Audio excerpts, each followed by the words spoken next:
what started me off is when I was a young kid. We used to have an old creek bed near my house called Chacon Creek in Laredo, and the Indians used to be very active down there a long time ago. And so we'd go down there and we'd always find arrowheads. And so we started collecting arrowheads, and that was my first collections, was collecting arrowheads. And I have quite an extensive collection now. And then I started becoming interested in the culture and finding out about the Indians. And that led on to more interest in historic things. I actually ended up going to Greece and actually taking a course in classical archaeology under Dr. Hanna.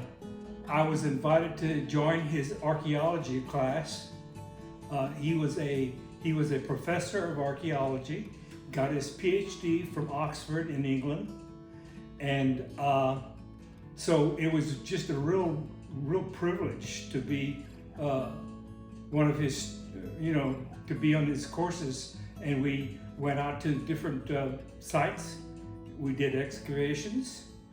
We collected things. We take them back to the classroom and we talk about them. And so that was mainly what I became so interested in the Greek mythology and Greek history. And as you can probably guess, you can look around and see some of the things I've collected. I am a retired Navy captain. I have spent 28 years in the Navy Reserve, and so I've had extensive military service as well. When I first started off, I was in Navy communications. I was a communications officer. After Newport, Rhode Island, and having suffered through 7 major blizzards, which was traumatic for a South Texas boy, and I ended up going to Hawaii. So I was in Hawaii for 2 years at Fleet Operation Control Center, a top secret facility that had been established because of the Cold War. It was a 3-story building underground. It was a half-a-mile tunnel to get in. We had to go through 2 airlocks to get in. It was under pressure the whole time, and it was quite an amazing adventure.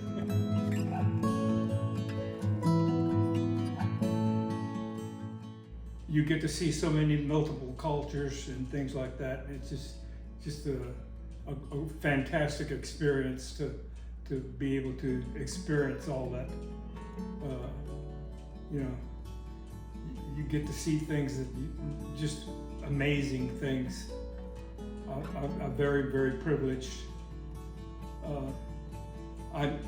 In the course of my travels, I met the Archbishop of Canterbury when he was traveling around the world in Hawaii. I have met the Prince Constantine in Greece. I met the Queen. I met his sister Sophia, who became the Queen of Spain. I escorted Linda Bird Johnson when she came for the King's wedding. And just a very, very interesting few years while I was in the military. Well, I love the old ancient culture, the old ancient Greek culture. I think it was a beautiful, beautiful culture. While I was in Athens, Van Cliburn had just won the international Tchaikovsky concert in Russia, and came to Athens and played at the Theater of Herodotus Atticus, and so I was able to go there and see that concert. And we did a lot of traveling while we were in Greece. Myself and my two roommates, we were always off going somewhere. And we saw some ancient Greek plays in Ephesus in Peloponnese. So, you know, it was one of the old Greek theaters that was over 2,000 years old. I've traveled through India and China, the Middle East, Northern Africa, all of Europe. So, you know, what can you say? There's so many different cultures. I just love experiencing those things. So I have, having traveled since then, traveled all over the world, I always picked up things that would fit in my suitcase. You look up there and you see the tray that I got in Morocco. That has an interesting history. I was in Fez experiencing a tour with the Navy, and we went to the market, and this guy came up and was trying to sell that to me. And he followed me everywhere we went. And he originally wanted $150 from me. I said no, I didn't want it. I didn't have any place to put it. I didn't have anywhere to keep it. And so I kept telling him no, no, no, and he kept following me, and he kept coming down in price. And finally, when we were just about the end of the tour, he was down to $150. And so I reached in my pocket and I pulled out a wad of $1 bills. And every time he'd argue with me, I'd pull $1 and stick it in my pocket. I'd pull another $1 and stick it in my pocket when he argued with me. And finally, at the very end, as we were getting ready to get on the bus, he grabbed the money out of my hand and shoved the tray into my hands. And I got that for $12.50. That I got in Tangier in an antique shop. That's a horse gun. The Berbers would ride with that pressed against their shoulder, and they'd fire as they were galloping. And of course it was only a one-shot deal because it's a musket. We moved here, my wife and I moved here in 1999 and started building our house. Israel Pena built a house for us in Village Oaks, and we met every one of the neighbors as they came in, and became very good friends with all of them. Unfortunately, my wife came down with breast cancer, and she fought that for 8 years. And in 2008, she passed away. And so I stayed in the house, and I guess it was about 2.5 years ago, I decided it was time for me to move into this kind of environment. We actually came here when they had their very first open house, and when they built Morningside. And I always said, man, if it ever comes to down to the end, that's where I want to be. And so I knew that this is a place I wanted to come to. So I made up my mind that I was going to go ahead and sell my house and move in. And I did. Card playing, bingo, all the different activities they have. This coming Monday, we're going to go to the Olmos Chamber Music Ensemble. We go to the Broadway plays. There's always something going on around here, always. And so it's very, very enjoyable. Wonderful place to be. You're a very social person. Yeah. near the waterfront, there had been an old Greek city that had dated back to about like 350 BC. And there was an earthquake and the city sunk. And there was a ship in the harbor at the time. And it, of course, went underwater. And they discovered it. And they brought up 60 of these old amphoras. They were big jars that were used to store different things, grain, wine, whatever. One day I was visiting Mrs. Theodoratu in her hotel, and there had been a storm that night, and they had put a whole bunch of these out on their patio, and the storm blew one over, and this was one of them, and it broke into 20 pieces. And so I asked Mrs. Theodoratu, I said, what are you going to do with it? She said, well, I'm going to throw them away. And I said, well, can I have the pieces? And she said, sure, take them. So she put them in a box.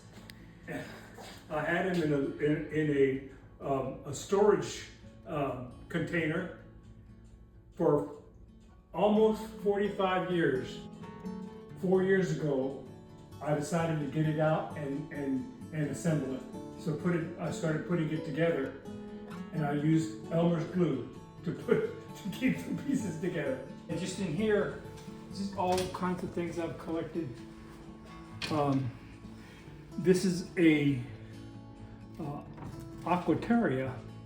These are put on the tops of the roofs to divert water on either side. Interesting. This is an old Byzantine bell from a monastery in Greece. It's probably about 400 or 500 years old. And it's got all the saints carved on the top of it. And you look at this and you say, oh, looks like a piece of modern sculpture. It's cyclitic, and it dates back to 3,500 BC. Wow, that's over 5,000 years old. That's right. This I found scuba diving. It's the top of some kind of little jar. So you used to scuba dive? Oh, I did, yeah, while I was in Greece, yeah. I'm sure that was just, beautiful. You know, collecting things from all over. This is an example of very first Greek vases. These are the first figures they ever produced on their vases, and also the designs. These are wood carvings from Switzerland. This is from China. It's a funerary vase. It dates back to 3rd century BC, and I'm going to use it for my ashes when I die. I'm going to have them put it in here. And just all kinds of things. Here's a little mortar and piston from Mistra. Where's that? Mistra was an old, ancient Greek city, now in ruins, and they find a lot of stuff there. Remember Mr. Reagan here? Yeah. All right, you remember he carved a wood. He had wood carving place here, and he also did a lot of wood carving. This was a gift from him when before he left here, just before he died, and that was a dragon coming out of an egg that he'd made. You know, he and his wife gave me that before they left. Here are other things that I've picked up. These are Mayan from Central America. I bought these while I was traveling through Central America, and this is obviously an old You can see where it had been, they used it to fire underneath it. And this is a Greek, a representation, it's a reproduction of a Greek vase. These are from China. No, it's bronze. You see the vase here? 10,030 BC, old. These are things I collected. That's a death mask of a reproduction of the death mask of Agamemnon from Messini. This is something I found. We did this one during one of the digs. It's a Roman voting token. They would buy these just like a poll tax, and they would drop them in a slot for the person that they wanted to vote for. So that's how they did that. And then the very first thing I found when I was doing our excavations was this little torso of Bacchus, the god of wine. And it dates back to about, I'd say, 350, 400 BC. And this is a little cyclitic head. This is about 3500 BC. What does cyclitic mean? That's a period and an area of Greece, ancient Greece. And this is interesting. I found this. This is a Roman voting tear vase. What they would do is they would, when they were mourning somebody, they were attending a funeral, they would collect their tears and they would seal it and bury it with the deceased. And then these are little Mayan pieces. The gold cup is from Crete. This is a little thing from the ancient city of You read about it in the Bible. And then I've got other things. My uncle, everybody knew that I was very interested in old stuff. So they were always giving me stuff. This is a mastodon elephant tooth. You can imagine how old that is. This comes from Morocco. Mayan piece. She gave me that for my first birthday. And that tray comes from Rhodes, the island of Rhodes in Greece.